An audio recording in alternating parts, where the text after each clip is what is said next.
Groucho Marx certa vez disse: todas as manhãs, quando abro os meus olhos, eu digo para mim mesmo: eu, não os eventos, hoje tenho o poder de me fazer feliz ou infeliz. Eu posso escolher o que será. Ontem está morto, amanhã ainda não chegou. Eu tenho apenas um dia, hoje, e eu vou ser feliz nele. A palavra grega traduzida como abençoado é um adjetivo que significa feliz ou bem-aventurado. Makarios vem da palavra grega makar, que fala em ser feliz de uma maneira que não depende de circunstâncias. Sua felicidade foi considerada para não ser afetada pela pobreza, problemas e a morte enfrentada pelos homens. Foi descrita como um estado de contentamento e felicidade não afetado pelas circunstâncias. Isso é semelhante à ideia expressa no Novo Testamento através da palavra abençoado. Jesus veio à Terra para trazer a felicidade aos homens.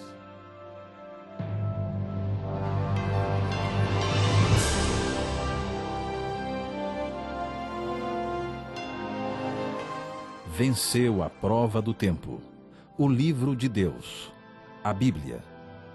Ainda relevante neste mundo complexo, está escrito Canadá, partilhando mensagens de esperança ao redor do mundo.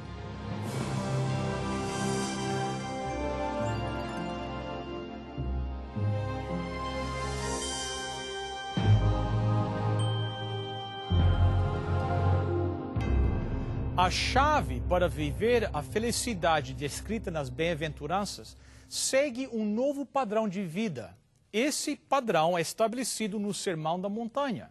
Nosso Senhor não falou às pessoas como viver passo a passo, mas falou sobre os tipos de atitudes que trariam o comportamento adequado. Ele mostrou que a vida interior de uma pessoa é a chave para a verdadeira felicidade. Alguns disseram que o Sermão da Montanha define um padrão que é impossível de se aplicar. Eles apontam para Mateus 5:48, que diz: sede vocês, pois, perfeitos, como vosso Pai, que está nos céus, é perfeito. Eles dizem que esse padrão, obviamente, não pode ser aplicado hoje, mas Jesus nunca disse que o Sermão da Montanha foi destinado a ser aplicado na vida futura. Cada princípio no Sermão da Montanha é encontrado em outras partes do Novo Testamento. A mensagem de Cristo é para nós hoje.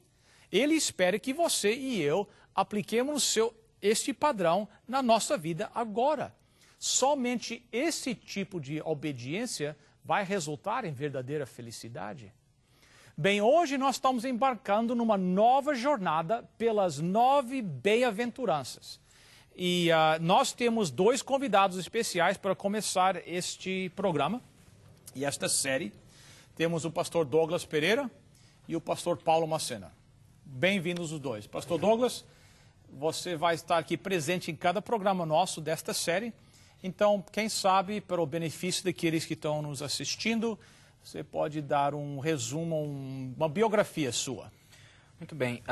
É um prazer estar aqui, Bill, e acompanhar esta série.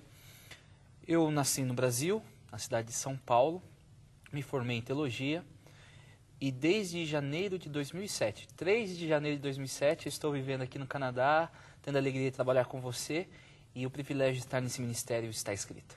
Bem-vindo, pastor. E agradecemos a sua presença aqui conosco. Pastor Paulo, tudo bem? Tudo bem. Prazer. Você já apareceu no programa antes, né? Sim, já estivemos aqui outra vez. Então, mas sempre tem algumas pessoas que estão assistindo pela primeira vez ou não assistiram esse programa. Quem sabe também, quem é você? Quem é o Paulo Macena? Eu sou natural do Rio Grande do Sul, no Brasil, e trabalhei aqui no Canadá, na área de Vancouver, por 10 anos como pastor, e atualmente estamos trabalhando na conferência de New Jersey, na cidade de Newark. Muito bem. Bem, obrigado pela presença de vocês dois.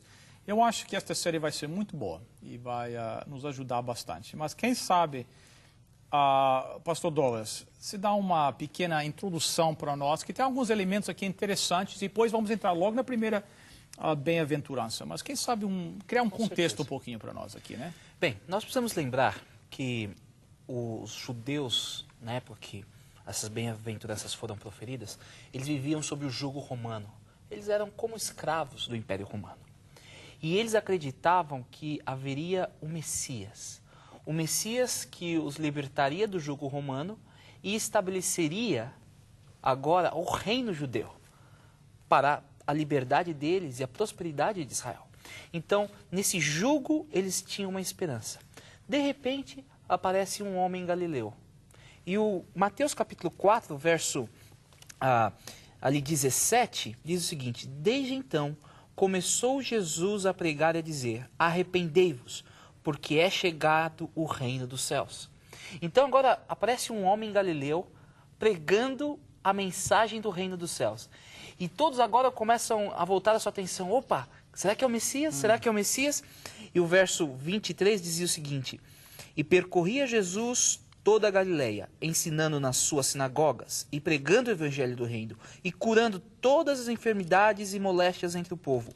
E a sua fama correu por toda a Síria e traziam-lhe todos os que padeciam, acometidos de várias enfermidades e tormentos, os endemoniados, os lunáticos e os paralíticos, e ele os curava. E seguia-o uma grande multidão da Galileia, de Decápolis, de Jerusalém, da Judéia e da além do Jordão. Então o ministério de Jesus começa de uma forma poderosa. E todos agora eles começam a olhar, esse é o Messias. E agora estão todos juntos. E de repente ele sobe ao monte para proferir palavras. E todos ali ficam atentos. Opa, é agora que ele vai falar: eu sou o Messias, vamos atacar os romanos, vamos tomar a posse desse país, vamos pegar aquilo que Deus nos prometeu anteriormente. Então todos tinham uma expectativa. E de repente ele começa: bem-aventurado os pobres de espírito. Oh, que decepção! Você imagina a situação que eles se encontraram, que decepção. Bem, essas 9 bem-aventuranças, eles mostram um outro aspecto do reino do Messias, no qual eles não aguardavam. Um reino que não era deste mundo, mas um reino dos céus. Um reino eterno.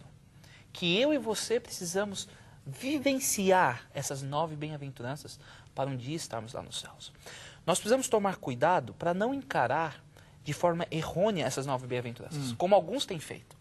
De olhar isso como um requisito para o céu. Olha, se eu for humilde, aí eu vou ganhar o céu. Se eu for misericordioso, aí eu vou ganhar o céu. Não.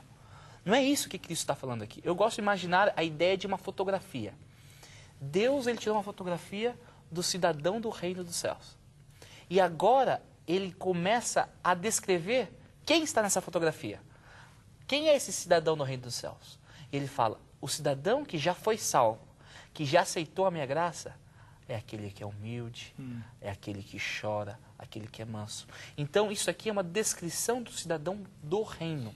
E não simplesmente uma lista de coisas a fazer para ganhar o céu. No reino. E mais um detalhe, quem sabe, que nós precisamos entender, é que as bem-aventuranças não são como os dons espirituais. Os dons espirituais que são concedidos pelo Espírito, eles são diferentes para cada uma das pessoas. Então, nós sabemos que o Bill tem um dom da pregação, de evangelismo, de ensino. O Paulo tem outros dons espirituais. E a Bíblia diz que ninguém tem todos os dons e ninguém tem nenhum dom.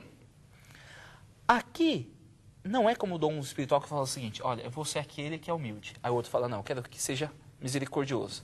Aí levanta um: eu quero ser perseguido. Não é isso. Aqui é como o fruto do Espírito. Ou seja, todos os cristãos terão que ter essas bem-aventuranças, ou passar pelas bem-aventuranças, como todos os cristãos precisam ter o fruto do Espírito. Então imagina a bem-aventurança como uma fruta que tem vários gomos. Então, cada um que vai estar no céu, ele vai ter que passar por esse processo. Esse processo de salvação, de transformação, que são as bem-aventuranças. E o último aspecto sobre a introdução que eu gostaria de destacar é que existe uma sequência lógica. Jesus não saiu falando: olha, você vai ser perseguido, não. Ele tem uma sequência lógica de um processo da salvação que o cristão passa, um processo da transformação do caráter, que começa com o que nós vamos estudar hoje, humilde de espírito. E isso vai sendo desenvolvido no decorrer da sua experiência com Deus. As 4 primeiras bem-aventuranças referem-se ao nosso relacionamento com Deus, a uma atitude interna. E as outras 5, elas falam de como isso vai se manifestar com as outras pessoas, com o nosso próximo. E eu tenho certeza que essa jornada pelas bem-aventuranças vai transformar a nossa vida, porque ao estudar foi algo maravilhoso. Interessante. Sem dúvida, estes conceitos, esses ensinamentos de Jesus entram em choque com aquilo que o mundo diz hoje, né? Então, tem sido, como é que se diz? A palavra paradoxo. É paradoxo, né? Mas eu creio que mesmo que você falou, que para aquela audiência no primeiro século já foi um choque, né? Então, logo de início, bem-aventurados, aqui na minha tradução está humilde de espírito, em inglês está pobre de espírito, e quem sabe algumas traduções portuguesas também. Isso aqui, logo de início, né? Porque o mundo, o pessoal do mundo não quer nada que é pobre, pobreza de nada, nós evitamos a pobreza. E Jesus diz assim, bem-aventurados aqui os pobres de espírito. O que é pobreza de espírito? O que ele estava querendo se referir aqui? Nesse, como o Douglas falou, desse contexto todo, que eles esperavam talvez que Jesus pudesse aliviá-los daquela opressão que eles estavam sentindo. E Jesus começa justamente falando dessa parte, pobres de espírito. Existem 2 palavras para pobreza no Novo Testamento. Uma delas é o pobre, que ele é pobre, mas ele consegue se manter. Ele não é tão pobre assim, no sentido que não tem nada. Existe outra palavra para pobre, que é quando a pessoa não consegue fazer nada por si mesma. Ela depende dos outros, ela mendiga na rua e etc. Nessa palavra aqui, Jesus usou essa expressão. Bem-aventurados os pobres, aqueles que não têm nada. Aqueles que não conseguem nada, é aqueles que precisam de alguém para se manter. É verdade, como você falou, Bill, que isso fere um pouco o nosso orgulho. Porque nós gostamos e queremos, de alguma forma, sermos autossuficientes. Um pregador uma vez estava falando sobre o ensinamento de Jesus e no final uma pessoa saiu na porta da igreja e falou assim, você não acha que o cristianismo é como uma bengala? Que as pessoas usam como uma bengala para suporte? Ele olhou para a pessoa e falou assim, eu acho. E virou as costas e saiu. E depois ele ficou meditando naquilo que ele havia falado, sem nenhum comentário, só falou, eu acho que é uma bengala. O problema da bengala para nós é que nós não gostamos da expressão usar uma bengala porque parece que nós somos dependentes de algo. Certo. Mas, na verdade, o cristianismo ele é uma bengala no sentido que nós precisamos desse suporte, que é Jesus Cristo, para nós vivermos a nossa vida desta maneira. O interessante das bem-aventuranças aqui, que a primeira delas, como diz, bem-aventurados humildes de espírito, porque deles é o reino dos céus, é presente. Quando você lê todas as outras bem-aventuranças, a recompensa está no futuro. Porque os que choram, porque serão consolados. Os mansos, porque herdarão a terra. Os que têm fome e sede, porque serão fartos. Todas as bem-aventuranças é uma recompensa futura. A primeira bem-aventuranças é no presente, porque deles é o reino dos céus. E interessante, o verso número 10 também fala sobre os perseguidos, também fala no presente, porque deles é o reino dos céus. Por que isso? Porque quando Jesus, ao ele comentar com o povo, as outras são recompensas. Mas se você for humilde de espírito aqui agora, você já ganha a tua recompensa aqui agora. Você vai ter um Deus que você é totalmente dependente dele, em diferentes aspectos de tua vida. Do teu aspecto financeiro, do aspecto emocional, do aspecto religioso. Em todos esses aspectos, se você for depender de Cristo, Deus, você vai ser feliz aqui e agora, que o reino do céu se faz presente quando você é humilde de espírito. Algo interessante no ensino de Jesus. Hoje existem 2 ciências que nós falamos que é a pedagogia e andragogia. A pedagogia é a forma de ensinar crianças. E as crianças, elas não têm um conhecimento pré-adquirido. Então, o que elas fazem? Você ensina ela do nada. Ela nunca viu o número, agora ela está vendo o número. Já a andragogia é o ensino de adultos. O que é isso? Então, a forma de ensino de adultos é estabelecida com ideias e conceitos pré-aprendidos e estabelecidos. Então, isso quer dizer, para ensinar um adulto, você precisa ensinar com coisas que ele já conhece. Partir do conhecido para o desconhecido. É assim que o adulto aprende, diferente das crianças.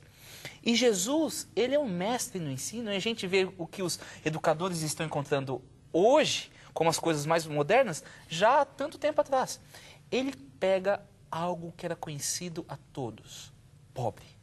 O pobre é aquele que necessita, aquele que não consegue sustentar por si próprio. O livro de Salmos fala que o pobre não é somente aquele que não tem dinheiro, mas é aquele também que não consegue, sabe, se proteger sozinho, aquele que não consegue se defender, aquele que não consegue honrar a sua família. E ele fala o seguinte: sabe esse conceito que vocês sabem de pobre? Aquele que é do meu reino tem que ser pobre, mas não perder o dinheiro.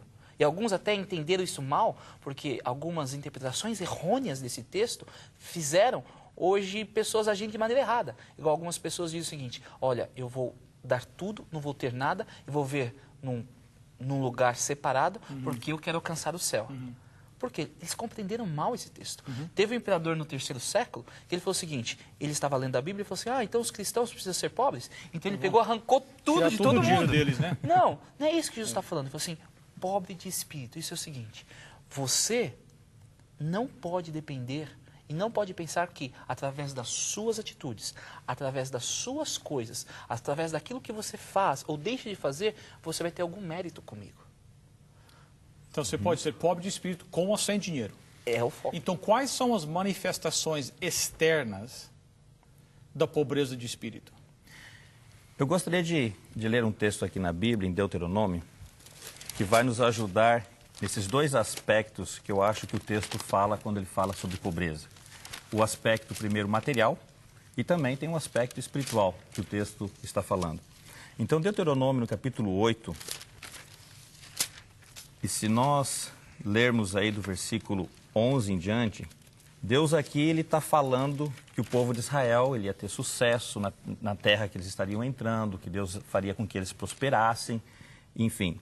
No versículo 14 diz assim: se eleve o teu coração e te esqueças do Senhor teu Deus, que te tirou da terra do Egito, da casa da servidão. Versículo 17 e 18. Não digas, pois, no teu coração: a minha força e o poder do meu braço me adquiriram estas riquezas. Antes, te lembrarás do Senhor teu Deus, porque é Ele que te dá força para adquirires riqueza. Aqui nesse contexto, Deus falou assim: vocês vão ser ricos, vão ser uma nação poderosa, o gado de vocês vai ser o melhor do mundo, vocês vão ter tudo o que uma nação rica pode ter. Mas que isso não eleve o teu coração, que você não se sinta orgulhoso. Porque o contrário de humilde é a pessoa orgulhosa. Que você não diga no seu coração: não, com nossa força, com nosso braço, nós conseguimos isso. Deus falou assim: não, se você tem força, é porque eu dei para você. Se você tem sabedoria, é porque eu dei para você. Se você tem discernimento, inteligência, astúcia para fazer os teus negócios, o teu business, é porque eu dei para você. Em outras palavras, Deus disse para o povo: se você for humilde, você reconhece que tudo aquilo que você tem, no aspecto material, vem de Deus.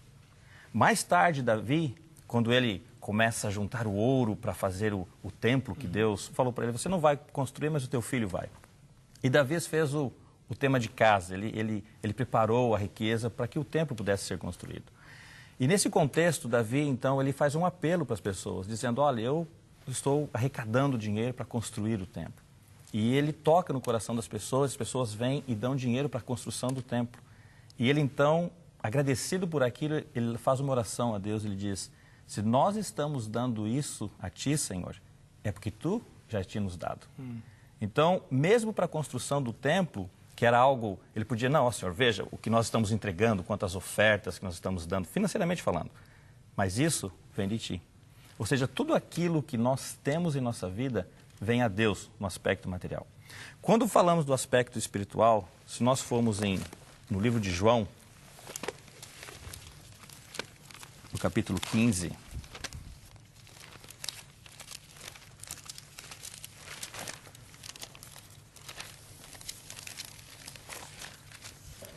no capítulo 15, no versículo 5, aqui diz assim: eu sou a videira, vós os ramos. Quem permanece em mim e eu nele, esse dá muito fruto, porque sem mim você não pode fazer nada. Nesse contexto aqui, Jesus não está falando de algo financeiro, de pregação do evangelho, levar a mensagem às pessoas. Se você quiser fazer algo sem mim, você não vai conseguir. O humilde, então, aos olhos de Deus, é aquele que reconhece que tudo aquilo que ele tem vem de uma única fonte, que é Jesus Cristo. O nosso problema hoje é que nós achamos que se os nossos dons, como o Douglas falou no início, os nossos talentos que Deus nos deu, nós nos orgulhamos com eles e falamos, olha como eu faço isso bem, seja o que for. E nós achamos que aquilo vem de nós e nós não reconhecemos que isso vem de Deus. O salmista falou assim, que a diferença do ímpio e daquele que não é ímpio, que é seguidor de Cristo, é que ele reconhece que tudo o que ele tem vem de Jesus Cristo. Então esse humilde que Jesus está falando no contexto é tudo que você tem, seja material ou seja as coisas espirituais, através do talento, dons, vem de uma única fonte que é Jesus Cristo. É interessante que a Bíblia relata a oração de alguém que não é humilde de espírito. Isso se encontra no livro de Lucas, no capítulo 18 e no verso 11. Eu quero destacar aqui uma frase, é a oração de um fariseu, e lá diz o seguinte: ó Deus, graças te dou, porque não sou como os demais homens. Então, que ele olhava para si, ele olhava assim, eu sou o dono de tudo aqui, eu sou rico. E todo aquele que vai cheio até Deus, ele volta vazio. E para nós recebermos a graça de Deus, nós precisamos ir vazios. Vazios do quê? Espiritualmente, e vazios até da questão de dinheiro. Certo. O foco aqui, como o pastor bem colocou, o pastor Paulo, não é questão de dinheiro. Porque eu conheço pessoas que têm muito dinheiro e são pobres de espírito. E eu conheço muitas pessoas que não têm dinheiro E não são pobres. e não são pobres de espírito. São orgulhosos, arrogantes. Eles não são como Pedro falou. Quando Jesus se apresentou a Pedro, e Pedro falou o seguinte: Senhor, afaste de mim porque eu sou pecador. Nós estamos com 3 ou 4 minutos só. Eu queria tocar nesse elemento do reino de Deus. Então, que a recompensa, né, dessa pobreza ou humildade de espírito é que eles, o pastor Paulo tinha falado, uma recompensa imediata, né? Deles é o reino de Deus. O que é essa recompensa? O que significa ser do reino de Deus agora, hoje? Hoje. Quando nós olhamos algo que me chama muita atenção nesse contexto de humildade, e se a gente perguntar, Jesus era humilde? Sim, lógico, Jesus era humilde. Mas se você pensar no padrão humano, que Jesus falava assim, eu sou o Filho de Deus. Sem mim você não pode fazer nada. Ninguém vai ao Pai senão por mim. Então essas expressões, você pode dizer, mas pessoa orgulhosa. Eu sou muito humilde. Sou muito humilde, você não pode fazer nada sem mim. Existe o contexto da humildade também, que não é o coitadinho, o pobrezinho, não. É aquele que reconhece que ele tem um chamado de Deus, que tem um talento que vem de Deus, e que ele está fazendo as coisas pela vontade de Deus. Então você vê muitas vezes Jesus falando, sem mim você não faz nada, mas eu estou aqui pela vontade do Pai, para fazer a vontade do Pai. Então, esse viver ao aqui e agora, que ele é o reino de Deus, é nós experimentarmos isso que Jesus nos oferece. Essa vida na qual eu vou viver a minha vida aqui humilde, eu vou saber que a minha recompensa ela é aqui. Vou andar feliz, vou caminhar feliz, eu vou ser o que as outras bem-aventuranças vão falar para mim que eu devo ser. E tem um outro aspecto, deles é o reino dos céus, é o seguinte: todas as promessas referentes ao reino de Deus, aos filhos, aos herdeiros da terra, eles poderiam requerer, Senhor, eu quero esta promessa, eu quero que isso seja uma realidade na minha vida. Por quê? Porque o Senhor prometeu. Eles poderiam ter certeza que enquanto estivessem aqui e não alcançassem o reino na sua amplitude, eles estariam vivendo as bênçãos do reino agora e aqui. Reconheça que você não tem nada, não é nada, e um dia eu te darei tudo. Pastores, muito obrigado pelos seus pensamentos. Se você quiser conhecer a verdadeira felicidade, você deve ser pobre de espírito. Isso significa que você tem que entender que você espiritualmente é vazio. Se você reconhece a sua pobreza espiritual, você um dia vai gozar do reino celestial. Augustus Toplady, aquele famoso hino Rocha Eterna, disse: nada na minha mão eu trago, simplesmente a cruz de Cristo eu me agarro. Quando você é pobre de espírito, você vai e louva e agradece a Deus pela sua graça, sabendo que tudo quanto você tem é um dom de Deus. O apóstolo Paulo mostrou essa atitude em 1 Timóteo 1,14, quando ele diz: a graça do nosso Senhor superabundou. Aqueles que são pobres em espírito e têm um coração cheio de agradecimento. Quando uma pessoa compreende que ela é comparada com Deus e o resultado é que ela se humilha diante de Deus, isso é o primeiro passo no caminho da santidade. A humildade de espírito caracteriza a sua vida? Você ama Jesus Cristo? O amor por Jesus Cristo exige humildade. Onde é que está o seu coração hoje? Oxalá que cada um de nós possa ser humilde de espírito e receber a recompensa do reino de Deus. Pastor Paulo, nós temos o costume aqui de terminar o nosso programa com uma oração. Queria pedir que só se orasse pelos nossos telespectadores agora. Vamos orar. Nosso Pai, nosso Deus, obrigado pelos teus cuidados, pela tua proteção, pela vida que concede a cada um de nós. Que possamos ser humildes de coração, reconhecer que tudo que somos, que temos, vem de ti, das tuas mãos, do teu poder, da tua graça e da tua bondade. Em nome de Jesus. Amém. Amém.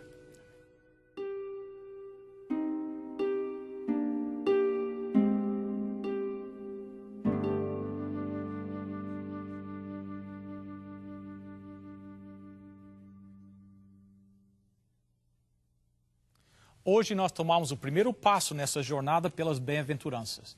Se você quer aprofundar o seu conhecimento da Bíblia, nós oferecemos um curso bíblico que é uma maneira excelente de você vir a conhecer as verdades que Deus colocou nessas Sagradas Escrituras. O curso é completamente grátis, não tem compromisso qualquer um na sua parte. Aqui vem as informações necessárias para você pegar a sua primeira lição. Para você solicitar gratuitamente a sua oferta, basta ir ao nosso website www.estaescrito.ca e acessar o programa de hoje. Lá você preencherá um formulário com seus dados e assim poderemos enviar a oferta para você.